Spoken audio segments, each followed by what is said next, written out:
Hello friends, I'm Sajid Patel, welcoming all of you to my channel. Today we are going to study a poem Shepherd by a very well-known personality, Harindranath Chattopadhyay. He was an Indo-English poet, dramatist, even politician, or known for his remarkable personality and literary works. He has written Shepherd with an acute sense of self-realization towards God. He has written this poem in order to submit himself towards God, because he believed in the ultimate truth of God. So we can say he was very godly fear person. Now let's enjoy the poem, because poem is to be enjoyed, and afterwards we will comprehend it by the poet's intention. Okay, what intention is there in the poem? Let's start. Okay friends, let's recite the poem Shepherd by Harindranath Chattopadhyay. In days gone by, I used to be a potter who would fill his fingers, mold the yielding clay to patterns on his wheels. But now, through wisdom lately won, that pride has died away. I have ceased to be the potter and have learned to be the clay.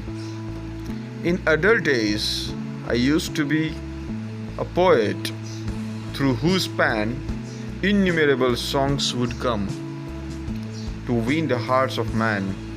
But now, through new God knowledge, which I had not had so long, I have ceased to be the poet and have learned to be the song.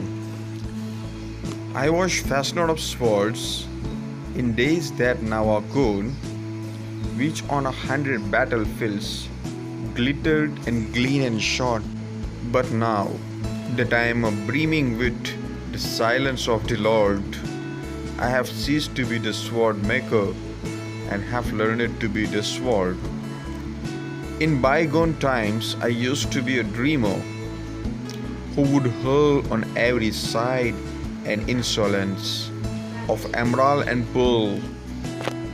But now that I am kneeling at the feet of the Supreme, I have ceased to be the dreamer and have learned to be the dream.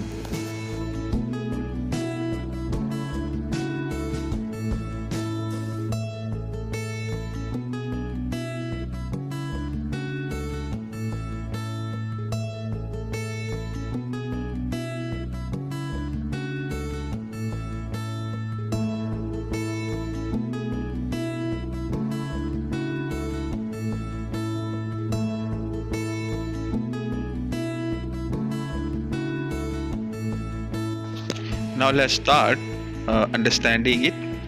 The very first stanza shows. Let's recite it first. In days gone by, I used to be. એટલે gone by નો મતલબ થશે અહીંયા past, ભૂતકાળના સમયમાં I used to be. Used to be એટલે ના ટેવાયેલું હોવું, નાથી ટેવાયેલું હોવું. એટલે કે ભૂતકાળમાં શાનાથી ટેવાયેલા હતા કવિ? To be a potter. To be a potter. Potter means કુંભાર, જે ઘડા માટલા બનાવતા હોય તે વ્યક્તિ. Who would fill his fingers mold a yielding clay to pattern on his wheels. એટલે કે પેલા ચાકડા પર, wheelsના ઉપર, એટલે કે ચાકડો જે આવે છે ને કુંભારનો, તેના ઉપર એની આંગળીઓની કરામતથી માઉલ્ડ કરતા, માઉલ્ડ એટલે અલગ અલગ છાપ કરતા, એની ડિઝાઇન કરતા, તે yielding એટલે નરમ કાદવને શું આપતા, શેપ આપતા, ટુ પેટર્ન અલગ અલગ ડિઝાઇન બનાવી શકતા, માટલા તરીકે, પછી કોડિયા તરીકે, અલગ અલગ રીતે. ટુ પેટર્ન હિઝ ક્લે એટલે એનું પ્રાઉડ ફીલ કરતા એઝ એ પોટર કે મારી જેવું કોઈ જ કામ ન કરી શકે, પોતાને જ એ સર્વસ્વ ગણતા હતા, એવું અહીંયા કવિ કહેવા માંગે છે. પછી બટથી ફ્રેન્ડ્સ આખો એનો ભાવ બદલાઈ જાય છે અહીંયા. But now through wisdom લેટલી Born, પછી જેમ જેમ મારામાં જ્ઞાન આવતું ગયું, પછી મને જાણ થઈ કે વિઝડમ લેટલી નોન, મારામાં જે જ્ઞાન આવ્યું એનાથી હવે મને શું સમજણ પડે છે? That pride has died away. જેમ જેમ મારામાં નોલેજ આવતું ગયું, વિઝડમ આવતી ગઈ, ડહાપણ આવતું ગયું, તેમ મને ખબર પડી કે ભાઈ જે હું પ્રાઇડ રાખતો હતો કે ભાઈ મારાથી જ થાય છે, તો એ ડાઈડ અવે, એ શું થઈ ગયું, ધોવાઈ ગયું, બધું નાસી મારા પાસેથી જતું રહ્યું. I have cease to be the potter and learn to be the clay. એટલે મેં સીઝનો મતલબ અહીંયા થશે અટકી જવું. મેં પોટર બનવાનું રોકી દીધું મારી જાતથી, and have learn to be the clay. અને મેં પેલા કાડવ કે જે પોતાની મેળે ઘડાય છે, કોઈ ઘડે છે અને પોતે શેપ પોતે એના અનુસંધાનમાં ઇખ્તિયાર કરે છે, તો મારે કાડવ બનવું છે, એવું કહી શકાય મિત્રો. આપણે પણ જીવનમાં એવું ધારતા હોઈએ કે હા હું જ બધું કરું છું અને જે કંઈ સામે જે વસ્તુ થઈ રહી છે તો એ મારા દ્વારા જ થઈ રહી છે, પરંતુ આપણે એનો યશ ન લેવો જોઈએ, કારણ કે એ વસ્તુને પર યશ આપવો જોઈએ, કારણ કે એ યશ હશે, બરાબર છે, એ વસ્તુ હશે તો જ આપણે બની શકીએ. પોટર ક્યારે કહેવાયશું, શિક્ષક ક્યારે કહેવાય, જ્યારે એની સામે ફોલોવર્સ હોય, એના ડિસાઇપલ, એના વિદ્યાર્થી હોય ત્યારે શિક્ષક કહેવાય, બરાબર છે. અને વિદ્યાર્થી પર ક્યારે કહેવાય કે સામે એનો શિક્ષક હોય તો જ, બરાબર છે. એટલે એક પારસ્પરિક સંબંધ દર્શાવે છે. પણ અહીંયા આગળ ચટ્ટોપાધ્યાય શું કહેવા માંગે છે, એક પાછળ કે ક્લેને બનાવનાર પણ ગોડ છે ને, એટલે ગોડને લગતી અહીંયા વાત કરવામાં થોડો એક ઇનડાયરેક્ટ વેના અંદર ગોડને અહીંયા રિમાઇન્ડ કરવાની કોશિશ કરે છે મિત્રો. તો તમને ખબર પડી છે ફર્સ્ટ પેરેગ્રાફના અંદર કે ફર્સ્ટ સ્ટાન્જામાં કે પહેલાં એ પોટર તરીકે ક્લેમ કરતા પોતાની જાતને કે મેં જ બનાવું છું માટલા, પરંતુ પછી જેમ જેમ નોલેજ આવ્યું ત્યાર પછી કહે છે કે નહીં હું પોતો છું, હું પોટર નહીં, પરંતુ મારે તો ક્લે બનવું છે, કારણ કે ક્લે શું છે, નરમ છે અને એ બીજાને અનુસરે છે, બીજાને જેમ પોતે પણ ધારવાની કોશિશ કરે છે. એ ખૂબ જ કઠિન વસ્તુ છે મિત્રો, આપણા જીવનમાં પણ કોઈના અનુરૂપ થવું. Stanza in other days I use to be a poet. બીજા સ્ટાન્જામાં કહે છે કે આ પહેલાં તો મેં એક પોએટ તરીકે લોકો સામે આવતો, through whose pen innumerable songs would come to win the hearts of man. કે એ પોએટ શું કરતા કે જેની પેન થકી ઇન્યુમેરેબલ સોંગ્સ, અસંખ્ય ગીતો લખવામાં આવેલા, અને એ ગીતો શું કામ લખવામાં આવેલા, to win the hearts of men, લોકોને ખુશ કરવા માટે આ કવિતાઓ લખાયેલી, અને એ પોએટ એનો ગર્વ લેતા કે લોકો મારાથી ખુશ થાય છે. But now through new got knowledge, પરંતુ નવું જેમ જેમ જ્ઞાન મારા તરફ આવતું ગયું, which I had not had so long, કે જે જ્ઞાન મારી પાસે લાંબા સમયથી ન હતું, I have ceased to be the poet, એટલે મેં પોએટ થવાનું બંધ કરી દીધું, and have learned to be the song, અને સોંગ બનવાનું શરૂ કર્યું. કારણ કે સોંગ ફેમસ થાય છે ફ્રેન્ડ્સ, પોએટ નહીં. એ સોંગ જ પોએટને બનાવે છે, નહીં કે પોએટ સોંગને. દેખીતી રીતે જોવા જઈએ, લખે છે ભલે કવિ, ગીતો ભલે લખતા હોય, પરંતુ જો ગીત જ બરાબર ન હોય, બરાબર ને, ગીતની ક્વોલિટી જેટલી સરસ ન હોય, ગીત લોકોને પ્રેરતું ન હોય, તો એક કવિ કેવી રીતે કહી શકાય, સારો કવિ કેવી રીતે માર્કેટમાં આવે. તમારું કામ જ બોલતું હોય મિત્રો, બરાબર છે. અને એમાં જ આપણું દહાપણ પર રહેલું છે. એટલે હંમેશાના માટે આપણે આપણા કામ પર ધ્યાન આપીએ, નહીં કે હું કોણ છું એના પર ધ્યાન આપીએ. આપણે પોતાની જાતને કામમાં લગાડવી પડશે, તો જ આપણે કંઈક બનીને બહાર આવી શકીશું. જેવી રીતે અહીંયા જોઈ શકીએ કે આ પહેલાં કવિ શું સમજતા, પોતાની જાતને બહુ સારા કવિ સમજતા હતા જાતે, કે જેમણે અસંખ્ય ગીતો લખ્યા છે, અને કે એનું શું કરતા, પ્રાઉડ ફીલ કરતા. પરંતુ હવે એ પ્રાઉડ ઓસરી જાય છે એમની પાસે જેવું નોલેજ આવે છે તેમ, અને પોએટ જાતે કહે છે કે હવે મારે પોએટ નહીં બનવું, મારે તો એક ગીત જ બનીને રહેવું છે, હું બહુ નાની વ્યક્તિ બનીને જ રહેવા માંગુ છું. એટલે મોટા બનવામાં બહુ ફાયદો નથી, આપણે કામથી મોટા બનીએ છીએ મિત્રો, એક ધ્યાન રાખીએ.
stanza સમજીએ. Next stanza.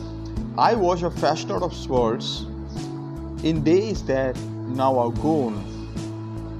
એ દિવસોની મને યાદ આવે છે કે જે વખતે મેં તલવાર ચમકાવતો હતો, બનાવતો હતો. which on 100 battlefields glittered and gleamed and shone. અહીંયા ફ્રેન્ડ્સ સિમિલર શબ્દોનો ઉપયોગ કરીને થોડું એમ્ફેસાઇઝ કરવાની કોશિશ કરી છે, એક્ઝેગરેશન કરવાની કોશિશ કરી. કેવી તલવારો બનાવતો કે ચમકતા હતી અને સ્પાર્કલિંગ કરતી હતી, ચમકી રહી હતી, એવી હું શેપ કરતો હતો, તલવાર બનાવતો હતો. I use to be a shaper, બરાબર ને? તો ગ્લિટર, ગ્લીમ એન્ડ શોન, લડાઈના મેદાનમાં તલવારો ચમકદાર હતી અને એનું એ ચમક જોઈને મેં શું કરતો, ગર્વ લેતો હતો. But now that I am brimming with the silence of the Lord. પણ હવે મને ખબર પડી કે એ જે બ્રીમિંગ હતી ને, એ જે ચમક હતી ને, એમાં ઓવરફ્લો હતો ને, જે એમાં જે ચરકાટ હતો, ચરકાટ કોનો હતો friends? The silence of the lord, એટલે કે ઉપરવાળાનો ભગવાન પરવરદિગાર ઈશ્વરનો હતો. એન્ડ જ્યારે મને આ નોલેજ આવ્યું કે ભાઈ એ ચમક એ મારા હાથનો કમાલ નથી, એ તો ઉપરવાળાની મહેરબાની છે કે જે ધાતુ બની છે ઉપરવાળાની, એમાં મને ગોડ દેખાય છે. એટલે કે ફ્રેન્ડ્સ અહીંયા તલવારમાં પણ ઉપરવાળાના દર્શન થતા હોય એવું અહીંયા કવિ ચટ્ટોપાધ્યાય આપણને જણાવે છે. The silence of the Lord એમાં દેખાય છે. I have cease to be the sword maker. અને તે જ ઘડીએ જ્યારે મને આ નોલેજ આવે છે, તે જ ઘડીએ મેં શું કર્યું, સ્વોર્ડ મેકર બનવાનું છોડી અને શું બન્યો, મેં એક સ્વોર્ડ બનવાની કોશિશ કરી. Learn to be the and have learned it in bygone times. I used to be a dreamer who would hurl on every side an insolence of emerald and pearl. મતલબ in bygone times એટલે કે હું ભૂતકાળમાં મારા past ટાઈમની અંદર શું થતો, I used to be a dreamer. હું એક સ્વપ્ન સેવનાર વ્યક્તિ હતો. who would hurl every side, કે એ શું કરતો, દરેક બાબતે ચીસાચીસ કરી મૂકતો, ઉહાપોહ કરી મૂકતો. એવરી સાઇડ ઇન ઇન્સોલેન્સ એટલે બધાને ડિસરિસ્પેક્ટ કરીને, કોઈની સામે પર વાત કરે ને તો મોટી મોટી બોસ્ટિંગ કરે, ડંફાસો માર્યા કરે. Of emerald and pearl. Emerald and પર્લનો મતલબ, એમરાલ્ડ એટલે કે એવો કિંમતી પથ્થર, ગ્રીન કલરનો પથ્થર આવે છે, એન્ડ પર્લ એટલે મોટી. આવા સપનાઓ મને બેરવા માટે હું જોતો હતો. બટ નાઉ ધેટ આઈ એમ નીલિંગ, પરંતુ હવે પછી મને ભાન થયું કે જ્યારે ઉપરવાળાની ઇબાદત કરવા લાગ્યો, નીલિંગનો મતલબ અહીંયા થશે ટુ પ્રે, બોવિંગ ડાઉન, કોઈની સામે ઝૂકી જવું. આપણે અહીંયા આગળ ઝૂકવાની વાત કરીશું કોની સામે? સુપ્રીમ પાવર, એટલે કે kneeling at the feet of the supreme. Supreme એટલે શ્રેષ્ઠ. અહીંયા શ્રેષ્ઠ આપણા પરવરદિગાર માનીએ છીએ, ભગવાન માનીએ છીએ, ઈશ્વર તમે કહો છો, જેમ આપણે માનતા હોઈએ તે સુપ્રીમ પાવરની સામે નીલિંગ કરવાની આ વાત કરે છે. તો જ્યારે મેં નીલિંગ કર્યું, પ્રે કર્યું ઉપરવાળા સામે, at the feet of the supreme I have ceased to be the dreamer. અને મેં તે જ સમયે જ્યારે મેં ઉપરવાળાની અર્ચના કરવા માંગી, પ્રાર્થના કરવા માંગી, ઇબાદત કરવા માંગી, ત્યારે I have ceased to be the dreamer, હું સ્વપ્ન જોનાર ઓછો થયો, and have learned to be the dream, અને કોઈનું સપનું બનવાની કોશિશ મેં કરી. એટલે કે અહીંયા પોતે કોઈનું સપનું બનવાની અહીંયા કોશિશ કરવા. મિત્રો, જે લાસ્ટ સ્ટાન્જા જે અત્યારે જોઈ ગયા આપણે, it is very remarkable and symbolic. છેલ્લા સ્ટાન્જામાં આપણને થોડુંક ગોડલીનેસ જેવું પણ દેખાય છે અહીંયા. એટલે કે ઉપરવાળાનો કે અહેસાસ થતો એવું લાગે છે. અલ્ટિમેટ પાવરની અહીંયા ઓળખાણ થઈ ગઈ હોય. પોએટ હરિન્દ્રનાથ ચટ્ટોપાધ્યાય એવું કહેવા માંગે છે કે ભાઈ આપણે જે દુનિયાવી વસ્તુ છે, દુનિયાવી જે વસ્તુઓ, મટીરિયાલિસ્ટિક થિંગ્સ છે, એના કરતાં આપણે સુપ્રીમ પાવરને અર્પણ થઈએ, કારણ કે તે જ અલ્ટિમેટ ટ્રુથ છે. કારણ કે આપણે તેના તરફ જ પાછું વળવાનું છે.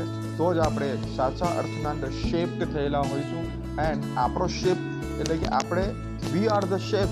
અને આપણો જે ઘડનાર જે છે કોણ છે, શેપર કોણ છે? આપણો ગોડ છે. અહીંયા એ અનુસંધાનમાં આપણે કહી શકીએ. ફર્સ્ટ સ્ટાન્જામાં તમે જુઓ તો પોટર અને ક્લેની વાત થઈ હતી. સેકન્ડ સ્ટાન્જામાં તમે જોયા પોએટ અને સોંગની વાત થઈ હતી. થર્ડ સ્ટાન્જામાં સ્વોર્ડ મેકર અને સ્વોર્ડની વાત થઈ હતી.